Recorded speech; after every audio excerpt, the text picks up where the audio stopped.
হাসবুনাল্লাহু নি'মাল ওয়াকিল নি'মাল মাওলা ওয়া নি'মান নাসির। আমার জন্য আল্লাহই যথেষ্ট। আমার জন্য কে যথেষ্ট? আল্লাহ যথেষ্ট। আদম আলাইহিস সালাতু ওয়াস সালাম বলেন, বাবা মূসা তুমি কি তাকদীর বিশ্বাস করো না? আমার তাকদীরও ছিল। দুই নম্বর কথা হলো, বাবা মূসা আমি যেই দিন গন্ধম খেয়েছি তুমি দেখছনি, কোনা দেখছি না, তাহলে তুমি কিভাবে জানলা বা বুঝলা? মূসা আলাইহিস সালাতু ওয়াস সালাম বলেন, বাবা আদম আমাকে আল্লাহ যে কিতাব দিয়েছে এই কিতাবের মাধ্যমে আমি জানতে পেরেছি। আদম আলাইহিস সালাতু ওয়াস সালাম বলেন, বাবা মূসা এই কিতাব কোন সময় লেখছে তুমি জানোনি? কোনা তাও তো জানি না। আদম আলাইহিস সালাতু ওয়াস সালাম বলেন, বাবা মূসা মানুষকে সৃষ্টি করার আরো 50,000 বছর আগে মহান আল্লাহ কিতাব লিখেছে। তাহলে তো আমি যে ভুল করবি না, আল্লাহ আগেই জানে, কারণ আমার এটা তাকদীরও কি আছিল, কি আছিল? তাকদীর আছিল। ভালো মন্দ যা হয় আল্লাহর তরফ থেকে হয়, বান্দার মঙ্গলের জন্য হয়। আগেকার মানুষেরা তো শিকারি করতো। শিকারি বুঝেন না আপনারা? কি ও যে ফাঁকি গুলা যে শিকারি করে, এক বাদশা তার উজিরকে নিয়ে রওনা দিলেন শিকারি করার জন্য। আগেকার মানুষে মুরব্বীরা কিন্তু করতো, ওখানের মানুষে মোবাইলের সম্বন্ধে বেশি আগে করতো, এগুলো খেলাধুলার মধ্যে বা এগুলার মধ্যে সময় দিত বেশি, খেলাধুলাতে বা শিকারি টিকারি বকটক এগুলা মারত। এ বাদশা এই উজিরকে নিয়ে রওনা দিলেন শিকারি করার জন্য। শিকারি করতে গিয়ে বাদশা যে ফায়ার করছে, বাদশার বইরা আঙ্গুলটা, বৃদ্ধা আঙ্গুলটা, মাথাটা ফুইরে গেছে গা।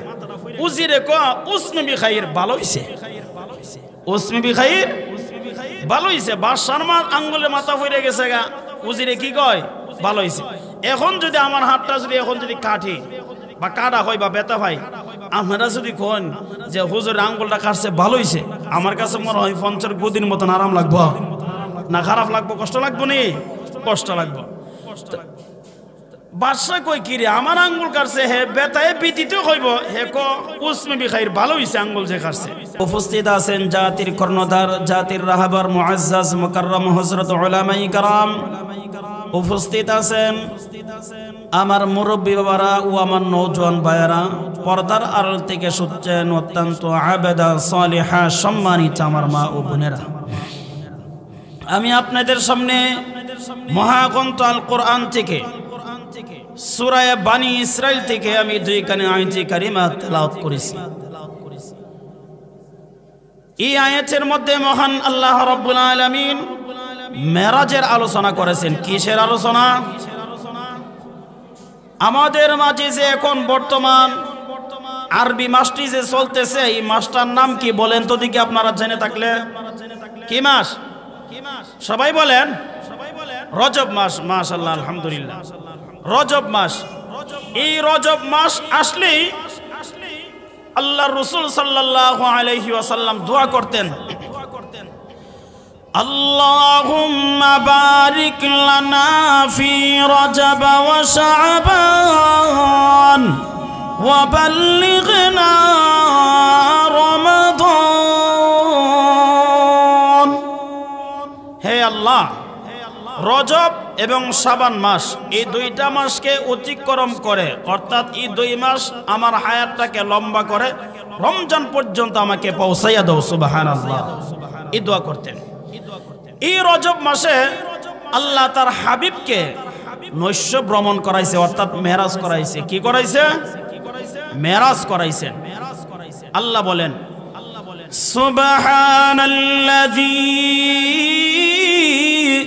আসরা বিআবদিহি লাইলাম মিনাল মাসজিদিল হারাম ইলাল মাসজিদিল আকসাল্লাযী বারাকনা হাওলাহু লিনুরিয়াহু মিন আয়াতিনা ইন্নাহু হুয়াস সামিউল বাসীর।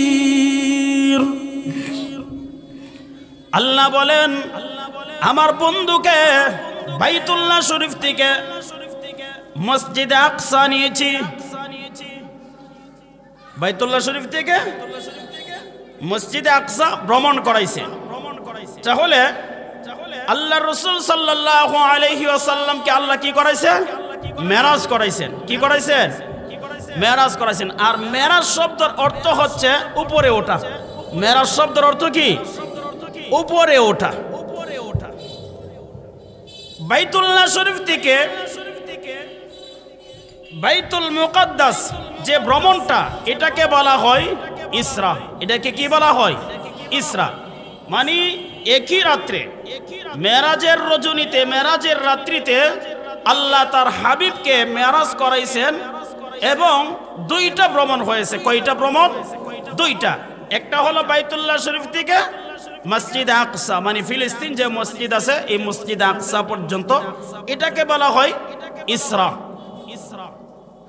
মসজিদে আকসা থেকে অর্থাৎ ফিলিস্তিন যে মসজিদ, এই মসজিদ থেকে রাসূল আরবি সাল্লাল্লাহু আলাইহি ওয়াসাল্লামের মেরাজ শুরু হয়েছে। সুবহানাল্লাহ। মেরাজ শুরু হয়েছে। তাহলে একই রাত্রে কয়টা ভ্রমণ হলো? দুইটা। একটাকে বলা হয় ইসরা। জমিনের মধ্যে যে ভ্রমণটা, এটাকে কি বলা হয়? ইসরা। আর উপরে যে গেছে এটাকে কি বলা হয়? মেরাজ। রাসূল আরবি সাল্লাল্লাহু আলাইহি ওয়াসাল্লাম উম্মে হানির ঘরে শুয়ে আছেন। রাসূল আরবি সাল্লাল্লাহু আলাইহি ওয়াসাল্লাম উম্মে হানির ঘরে শুয়ে আছে। আল্লাহ রাব্বুল আলামিন জিবরাইল আলাইহিস সালাতু ওয়াস সালামকে পাঠাইলেন, যাও আমার বন্ধুকে আনো, আমার বাড়িতে দাওয়াত দিলাম। সুবহানাল্লাহ। জিবরাইল আলাইহিস সালাতু ওয়াস সালাম আয়েশা সেরে কি করলেন? ঘরের সাল সরাইলেন। সাল সরাইয়া রাসূল আরবি সাল্লাল্লাহু আলাইহি ওয়াসাল্লামকে ডাক দেন নাই। বেয়াদবনি হয়ে যায়, বেয়াদবনি হয়ে যায়, এই জন্য ডাক দেয় নাই। জিবরাইলের জিহ্বা বের করে আল্লাহর নবীর পা মুবারকের মধ্যে এমন ভাবে টাচ করছে। সুবহানাল্লাহ। আল্লাহর নবী, বিশ্ব নবী রাহমাতুল লিল আলামিন সজাগ হয়ে বলেন, রে জিবরাইল, এত গভীর রাত্রে তুমি কেন এসেছো? কি ঘটনা? জিবরাইল আলাইহিস সালাতু ওয়াস সালাম বলেন, আল্লাহর নবী গো, আজকের রাত্রিতে মহান আল্লাহ আপনাকে এত ইজ্জত দিবে আর এত সম্মান দিবে। কোন পয়গম্বরকে এত ইজ্জত আর সম্মান দেই নাই। আজকের রাত্রিতে মহান আল্লাহ আপনাকে এত সম্মানিত করবে, এই জন্য আমি আসছি। জিবরাইল আলাইহিস সালাতু ওয়াস সালাম আল্লাহর নবীকে ঘর থেকে বের করলেন। বের করে খানায়ে কাবার কাছে নিলেন। কুদরতি একটা অপারেশন করলেন, যেটাকে কিতাবের ভাষায় বলা হয় সক্কে সদর। এটা আপনারা বুঝবেন না, আলেম উলামারা বুঝবো। চীনা চাক মানে কুদরতি একটা অপারেশন। এই অপারেশনের মাধ্যমে মহান আল্লাহ রাব্বুল আলামিন আল্লাহ তার হাবিবকে ইলম আর হিকমত দিয়ে ভরপুর করে দিয়েছে।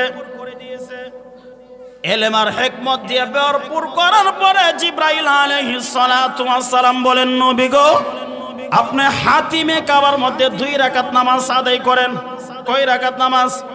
2 রাকাত নামাজ আদায় করেন। হাতিমে কাবার মধ্যে 2 রাকাত নামাজ আদায় করার পরে জিবরাইল আলাইহিস সালাতু ওয়াস সালাম আল্লাহর নবীকে নিয়ে চলতে আরম্ভ করলেন। চলতে চলতে একটি বাড়ির মধ্যে আবার নামাইয়া দিলেন। নামাইয়া বলেন নবী গো আপনি এই জায়গার মধ্যে 2 রাকাত নামাজ আদায় করেন। জিবরাইল আলাইহিস সালাতু ওয়াস সালামকে আল্লাহর নবী ডাক দিয়ে বলেন রে জিবরাইল এটা কোন জায়গা, এটা কার বাড়ি? জিবরাইল আলাইহিস সালাতু ওয়াস সালাম বলেন আল্লাহর নবী গো যেহেতু রাত্রিকালীন ভ্রমণ এই জন্য আপনি চিনতেছেন না, এই বাড়িটা হইল আপনার দুধমা হালিমাতুস সাদিয়ার বাড়ি। আপনি এই জায়গার মধ্যে 2 রাকাত নামাজ আদায় করেন। নবী গো এটা কিন্তু আমার কথা নয়, মহান আল্লাহ যেই জায়গার মধ্যে আমাকে যেই হুকুম করে আমি আপনাকে সেই হুকুম করতেছি। সুবহানাল্লাহ। 2 রাকাত নামাজ আদায় করার পরে আবার চলতে আরম্ভ করলেন বোরাক নিয়ে। চলতে চলতে একটি খেজুরের বাগানের মধ্যে নামাই দিলেন।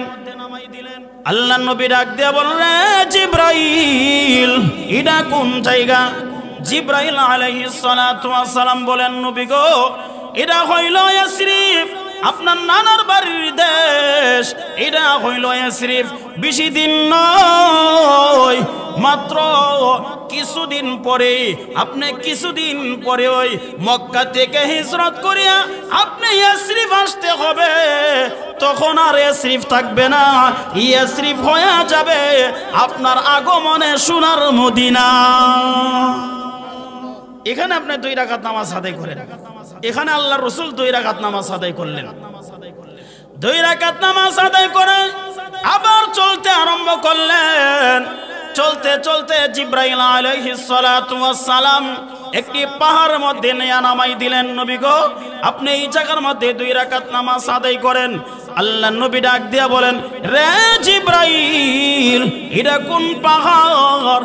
জিবরাইল আলাইহিস সালাতু ওয়াস সালাম বলেন আল্লাহর নবী গো এটা হলো তুরে সাইনা, যেই পাহাড়ের মধ্যে হযরত মূসা আলাইহিস সালাতু ওয়াস সালাম এবং আল্লাহ রাব্বুল আলামিন কথা বলতেন। ওয়া কাল্লামাল্লাহু মূসা তাকলিমা। এটা হলো সেই পাহাড়।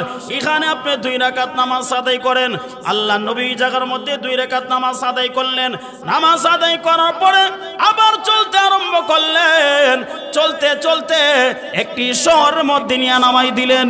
জিবরাইল আলাইহিস সালাতু ওয়াস সালামকে আল্লাহর নবী ডাক দিয়ে বলেন রে জিবরাইল এটা কোন শহর? জিবরাইল আলাইহিস সালাতু ওয়াস সালাম বলেন আল্লাহর নবী গো এটা হইল মাদাইন শহর।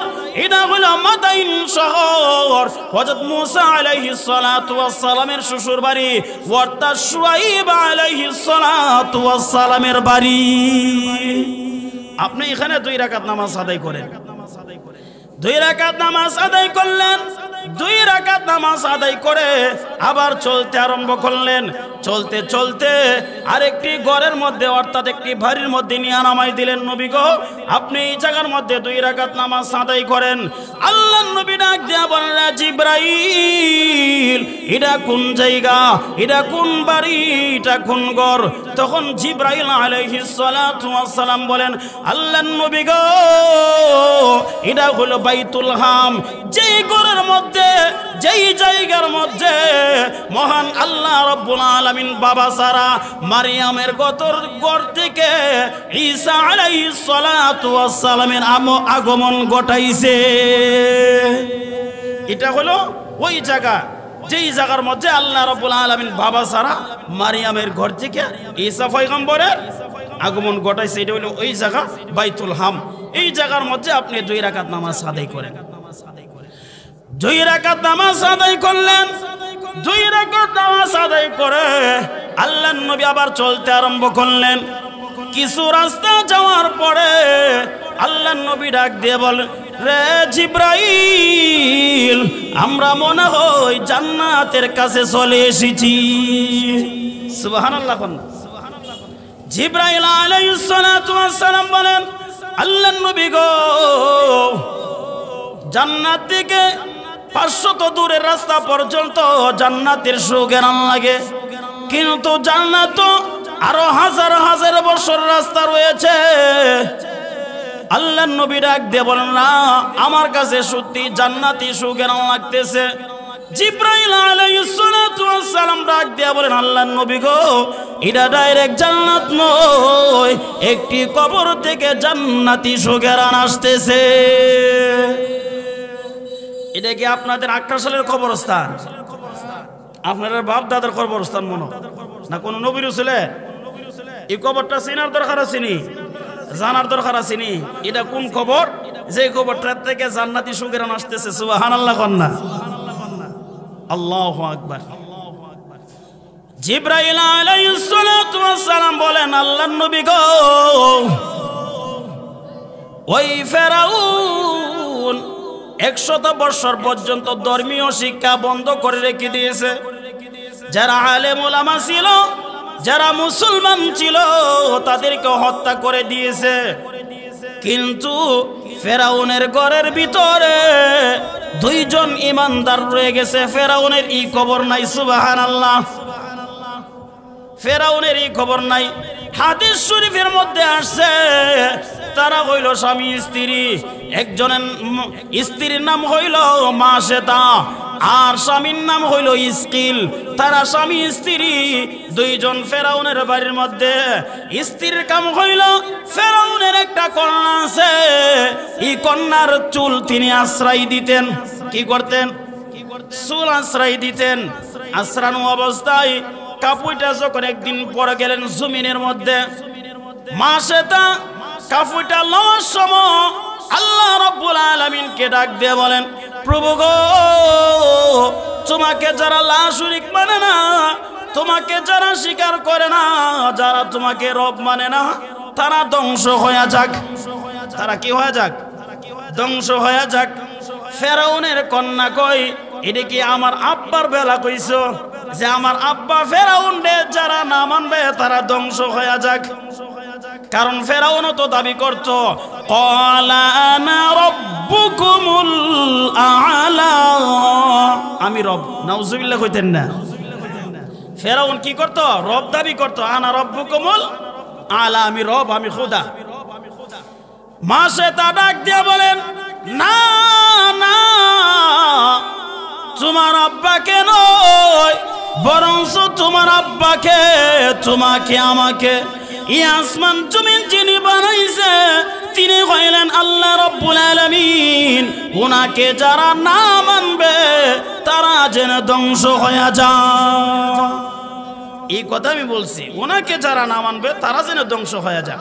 ফেরাউনের কন্যা কাঁদতে কাঁদতে ফেরাউনের কাছে গেল যে, আব্বা, খোদা নাকি বলে আরেকজন আছে, খোদা নাকি আরেকজন আছে। কে কইছে? আমার চুল যে আশ্রয় দে মাশেতা, মাশেতা কইছে। কইটা আবার কেমনে রইল রে? এই বিষটা স্বপ্নে খাইতে লাইছি, এটা আবার রইল কিভাবে? মাশেতারে দেখায় আনো। মাশেতারে দেখায় আনলেন, তুমি কে আমাকে রব মানো না? না না, মানতে পারি না। কথা হলে তোমার 2টা বাচ্চা আছে, একটা দুধের বাচ্চা, শিশু বাচ্চা, আর একটা 7-8 বছরের বাচ্চা। এই 2টাকে হত্যা করে দিব। মাশেতা ডাক দিয়া বলেন, এই 2 বাচ্চা কেন, আমাকে কেন? এই মুহূর্তে तमाम পৃথিবীর মানুষ যদি হত্যা করো, এরপর একটি মুহূর্তের জন্য আমি ঈমান ছাড়তে রাজি না। সুবহানাল্লাহ। তখন ফেরাউন জল্লাদদেরকে হুকুম দিলেন, রে জল্লাদেরা, তোমরা তৈল গরম করো। তৈল গরম করে বড় বাচ্চাটাকে জবাই করে তেলের মধ্যে ছেড়ে দাও। নাউজুবিল্লাহ। তাই করা হলো। বড় বাচ্চাটাকে জবাই করে টুকরা টুকরা করে গরম তেলের মধ্যে ছেড়ে দিয়েছে। মারমন্ত ছটফট করতে আরম্ভ করেছে। ফেরাউন ডাক দিয়ে বলেন, রে মাশেতা, এখনো সময় আছে, তুমি আমাকে খোদা মেনে নাও, না হয় তোমার দুধের বাচ্চাটাকে হত্যা করে দিব। দুধের বাচ্চাকে যখন নিলেন হত্যা করার জন্য, আল্লাহ রাব্বুল আলামিন দুধের বাচ্চার জবান খুলে দিয়েছে। দুধের বাচ্চা ডাক দিয়ে বলে, ইয়া উম্মা ইসবিরি ফাইন্নাকা আলাল হক। মাগো, আপনি সবুর করেন, ধৈর্য ধারণ করেন, আপনি হকের উপরে আছেন, আপনি ঈমান ছাড়বেন না। মা, আজ বিদায় হয়ে যাচ্ছি, কিন্তু কিয়ামতের কঠিন ময়দানে আপনার সঙ্গে আমাদের দেখা হবে। আপনার সঙ্গে আমাদের দেখা হবে। আপনি ঈমান ছাইরেন না, কারণ আজ যদি ঈমান হারা হয়ে যান পরকালে আর ঈমান পাওয়া যাবে না। বাচ্চাকে হত্যা করলো, এখন মাসে তার পাল্লা, মাসে তাকে ফেরাউন ডাক দিয়ে বলেন, রে মাসে তা এখনো সময় আছে, তুমি আমাকে খোদা মেনে নাও, রব মেনে নাও। মাসে তা বলেন, না, তোমাকে আমি মানতে পারি না। রে ফেরাউন, আজ যদি বিদায় হয়ে যায়, আজকে যদি আমার জান চলে যায় পরকালে আমি জান পাবো, কিন্তু আজকে যদি আমার ঈমান চলে যায় পরকালে আর ঈমান আনা যাবে না, ঈমান আনার আর কোনো সুযোগ নাই। এই জন্য ভাইয়ার আমার, প্রত্যেকটি মানুষের দুইটা কাল, একটা হলো ইহকাল, আরেকটি হলো পরকাল। ইহকালের জিন্দেগি হইল 50-60-70 বছর, দুনিয়াতে আসছি আবার চলে যাব, কিন্তু পরকালের যে জিন্দেগি, এই জিন্দেগির শুরু আছে শেষ নাই। আল্লাহ বলেন, হুম ফিহা খালিদুন, শুরু আছে শেষ নাই। এই জন্য একজন বুজুর্গ ছিল যার নাম হলো বাহলুলে মাজলুল। বাহলুলে মাজলুল উনি প্রায় সময় কবরের পাশে থাকতেন। তখন খলিফা হারুনুর রশিদ ডাক দিয়ে বলেন, লে বাহলুল, তুমি তো একজন বেয়াকুব। তুমি কি বেয়াকুব? কারণ কি? তোমাকে যেই সময় দেখি সেই সময় তুমি খালি কবরের পাশে থাকো। বাহলুল মাজলুল ডাক দিয়ে বলেন, রে খলিফা হারুনুর রশিদ, আমি তো বেকুব ঠিক হই, কিন্তু আসল বেকুবকে তুমি আমার কাছ থেকে শুনে নাও। রে খলিফা, ওই যে তুমি রাজত্ব করার জন্য বিল্ডিং ইমারত তুমি বানাইছো, কয়দিন তুমি থাকবা? 50-60-70 বছর নাও, 1 বছরই 100 বছরই থাকবা, কিন্তু ওই যে কবর, এই কবরে 50-60-70 বছর নয়, হাজার হাজার বছর নয়, লক্ষ লক্ষ বছর নয়, কোটি কোটি বছর নয়, অসংখ্য অগণিত বছর পরকালের জিন্দেগি থাকতে হবে। এই জন্যে আমি বাহলুল মরণের আগে কিছু সময় আমি কবরস্থানের মধ্যে কাটাই। পরকালের যে জিন্দেগি, এই জিন্দেগির শুরু আছে শেষ নাই। এই জন্য মাসে তো বলেন, এখন যদি আমার জান চলে যাও, আমার যদি প্রাণ চলে যা পরকালে পাবো, কিন্তু আজকে যদি আমার ঈমান চলে যাও পরকালে ঈমান আনার আর কোনো সুযোগ নাই। যখন মাসে তা ডাক দিয়া বলেন, হে ফেরাউন, আমাকে হত্যা করবা, আমি একটা ওসিয়ত তোমাকে করে যাই। ওসিয়তটা হলো, আমার 2টা বাচ্চাকে যেমন ভাবে হত্যা করে তেলের মধ্যে ছেড়ে দিয়েছ, আমাকেও যখন তেলের মধ্যে ছেড়ে দিবা, আমার ওসিয়তটা হলো আমাদের 3 জনের হাড়গুলো উঠাইয়া এক জায়গার মধ্যে দাফন করবা। মার উদ্দেশ্য হলো কিয়ামতের কঠিন ময়দানে মানুষগুলা যখন কবর থেকে উঠবে, আমি যেন আমার 2টা বাচ্চা সহ মহান আল্লাহর দরবারে হাজির হতে পারি। মার উদ্দেশ্য হলো এটা। তখন ফেরাউন তাই করলো, মাসে তাকেও সবাই করে টুকরা করে তেলের মধ্যে ছেড়ে দিল। 3 জনের হাড়গুলো উঠাইয়া এক জায়গার মধ্যে দাফন করেছে, এক জায়গার মধ্যে কবর দিয়েছে। ওই কবর থেকে জান্নাতি সুগেরান আসতেছে। আল্লাহ নবী ডাক দিয়ে বলেন, রে জিবরাইল, যেই নারীটা আল্লাহর জন্য, দ্বীনের জন্য জান দিয়েছে, ওই নারীর কবরটা আমি নবী জিয়ারত না করে একটা কদম সামনের দিকে বাড়াবো না। আল্লাহ নবী তখন মাসে তার কবরটা কি করলেন? জিয়ারত করলেন। জিয়ারত করে আবার চলতে আরম্ভ করলেন। এটা কি মেরাজ চলতেছে না ইসরা? ইসরার আলোচনা চলতেছে, মেরাজ হনো গেছি না, ইসরার আলোচনা চলতেছে। ভাইয়েরা আমার, চলতে চলতে বুরাক নিয়ে চলতে চলতে বাইতুল মুকাদ্দাস গেলেন। সুবহানাল্লাযী আসরা বিআবদিহি লাইলাম মিনাল মাসজিদিল হারাম ইলাল মাসজিদিল আকসাল্লাযী বারাকনা হাওলাহু লিনুরিয়াহু মিন আয়াতিনা ইন্নাহু হুয়াস সামিউল বাসীর। সুবহানাল্লাহ। জিবরাইল আলাইহিস সালাতু ওয়াস সালাম আল্লাহর নবীকে নিয়া বুরাক নিয়া বাইতুল মুকাদ্দাস হাজির হইলেন। আল্লাহর নবী বলেন, বাইতুল মুকাদ্দাস অন্য অন্য নবীরা যেমন ভাবে তাদের যানবাহন পাথরের মধ্যে বাঁধত, আমিও বাঁধলাম। আমি যায়া দেখি এই মসজিদের চতুর্দিকে আল্লাহ রাব্বুল আলামিন রহমতের ফেরেশতা দিয়া আর বরকত দিয়া বারাকাত দিয়া বেষ্টন করে রেখে দিয়েছে। এই মসজিদের ভিতরে আমি গিয়ে দেখি মুসল্লির অভাব নাই। সুবহানাল্লাহ। মুসল্লির অভাব নাই। মনে আপনারা আছিলেন, আকরা সালের মানুষ আছিলেন, আপনারা নরসিংদী জেলার মানুষ মনে আছেন, আমাদের ব্রাহ্মণবাড়িয়ার মানুষ আসিল না? কেডা ছিল? আপনাদের বাপদাদা না আমরা বাপদাদা? আদম থেকে নিয়ে ঈসা আলাইহিস সালাতু ওয়াস সালাম পর্যন্ত আল্লাহ যত নবী রাসূল পৃথিবীতে পাঠাইছে সমস্ত নবী রাসূলকে আল্লাহ মেরাজের রজনীতে বাইতুল মুকাদ্দাস হাজির করে দিয়েছে। বাইতুল মুকাদ্দাস হাজির করে দিয়েছে।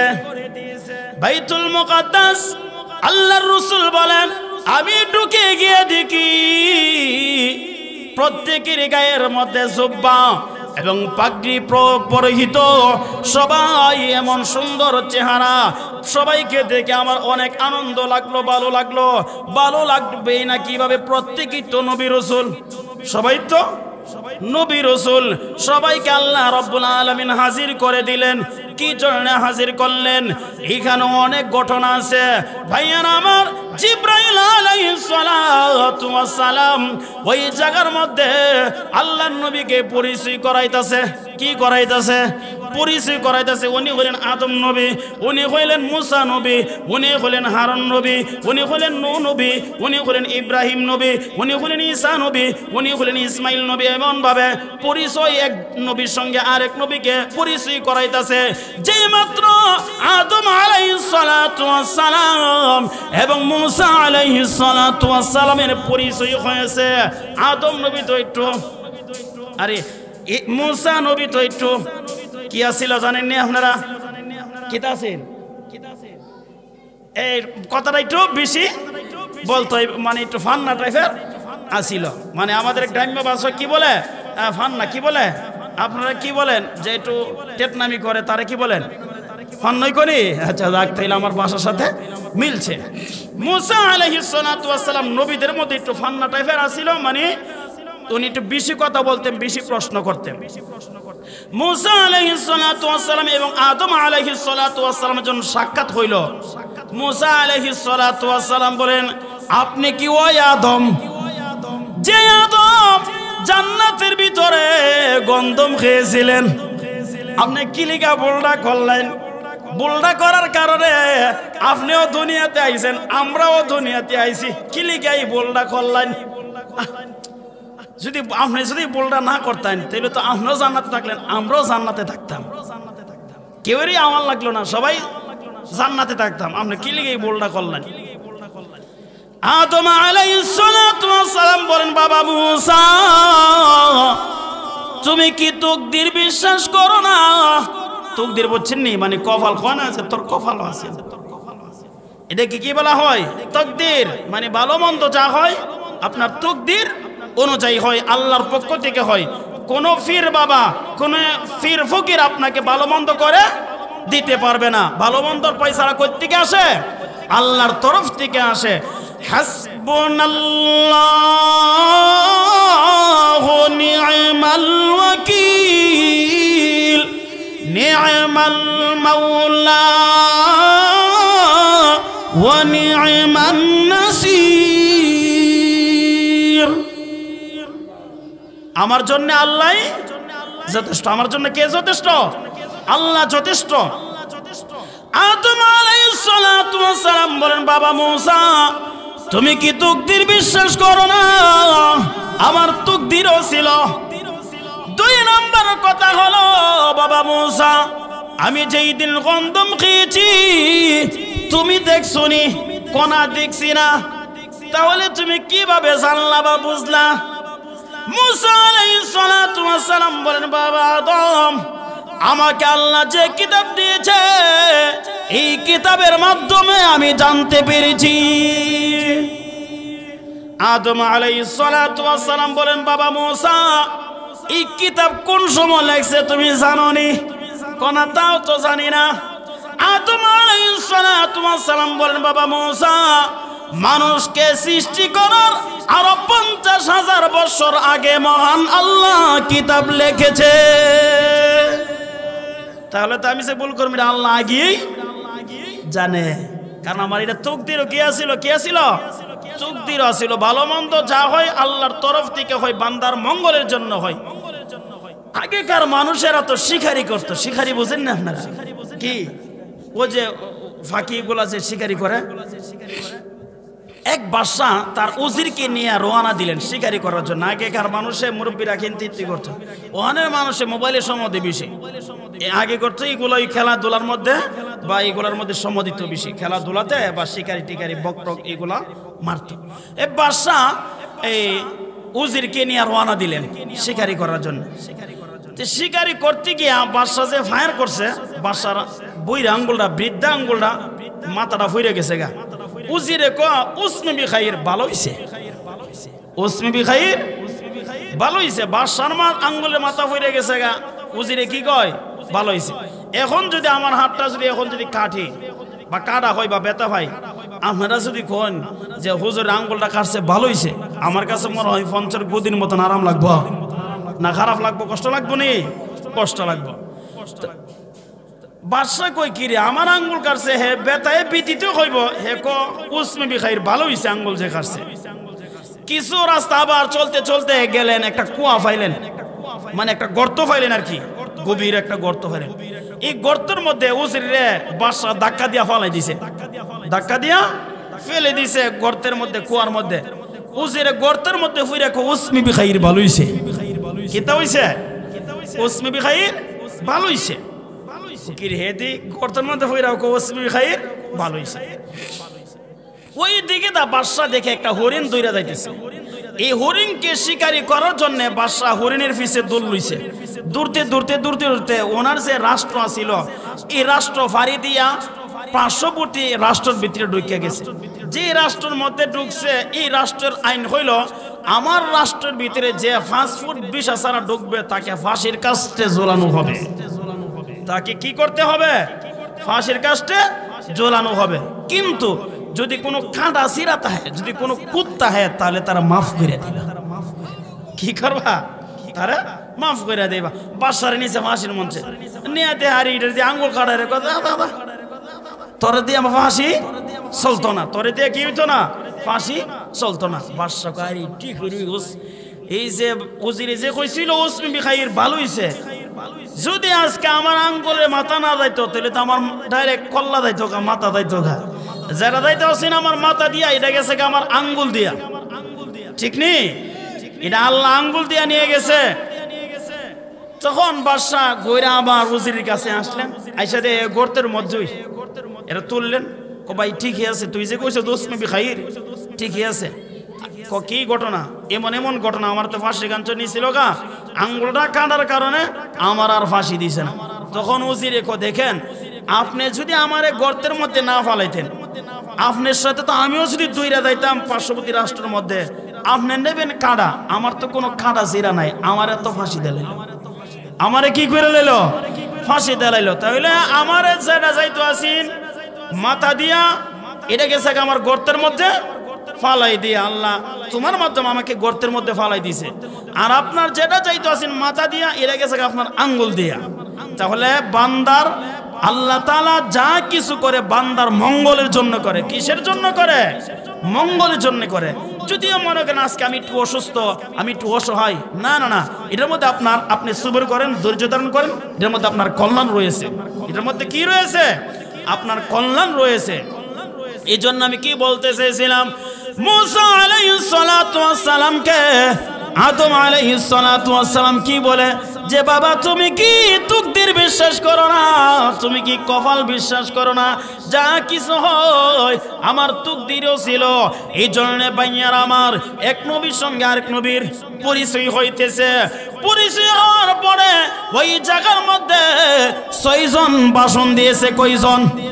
মোট 6 জন ভাষণ দিয়েছে। হযরত আদম আলাইহিস সালাতু ওয়াস সালাম, হযরত ইব্রাহিম আলাইহিস সালাতু ওয়াস সালাম, হযরত দাউদ আলাইহিস সালাতু ওয়াস সালাম, হযরত মুসা আলাইহিস সালাতু ওয়াস সালাম, হযরত ঈসা আলাইহিস সালাতু ওয়াস সালাম। 6 নম্বরে হযরত মুহাম্মদুর রাসূলুল্লাহ সাল্লাল্লাহু আলাইহি ওয়াসাল্লাম সমস্ত নবীদের সামনে ভাষণ দিয়েছে। ওই দিনের চিত্র কেমন লাগছে? 1.5 লক্ষ মতান্তরে 1.2 লক্ষ নবী রাসূল, মাত্র কয়জন ভাষণ দিয়েছে? 6 জন। 6 জনে কি বলছে তা তারা আমরা এখন তো শোনারও টাইম নাই, আর বলারও দরকার নাই। আমাদের নবী কি বলছিল এটা শোনার দরকার আছে নি? আমাদের নবী সমস্ত নবীদের সামনে কি একটা ভাষণ দিয়েছেন, এটা আপনারা শোনার দরকার আছে নি? আমাদের নবী বলেন, আলহামদুলিল্লাহিল্লাযী আরসালানি